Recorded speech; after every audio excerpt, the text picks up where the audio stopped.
ত্রিপুরা সরকারের স্বাস্থ্য সেবা পরিচালক দপ্তরের উদ্যোগে ঔষধের মূল্য নিয়ন্ত্রণ, সাশ্রয়ী মূল্য নিশ্চিতকরণ, শৈশব রাজ্যস্তর এক সেমিনারের আয়োজন করা হয়। বিষয়ে বিস্তারিত জানাতে গিয়ে প্রফেসর ডাক্তার সঞ্জীব দেববর্মা বলেন, রাজ্যে যে ঔষধ বিক্রি করা হচ্ছে তার মূল্য নির্ধারণ করার জন্য বিশেষ এই সেমিনারের আয়োজন করা হয়।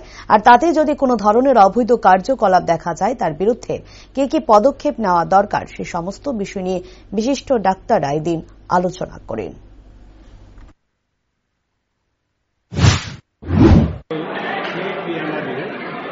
Tripura state pharmaceutical pricing resourcing unit, এটা কাজ করছে NPPA, national pharmaceutical pricing authority, ওদের গাইডেন্সে কাজ করছে।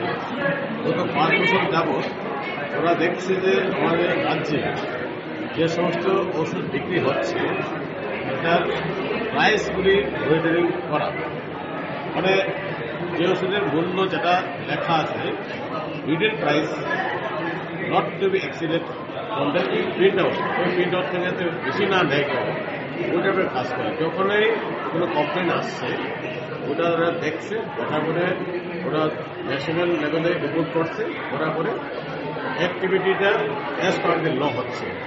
এবং এরই স্বীকৃতি স্বরূপ গত 2019 সালে এটা শুরু হয়েছিল। তো এটা 5 বছর যখন পূর্ণ হলো, সে বছরই ন্যাশনাল লেভেলে যে একটা সেমিনার হয়, সেই সেমিনারে 2022 এবং 2023-24 অর্থ বছরের জন্য সেরা এমপিআরই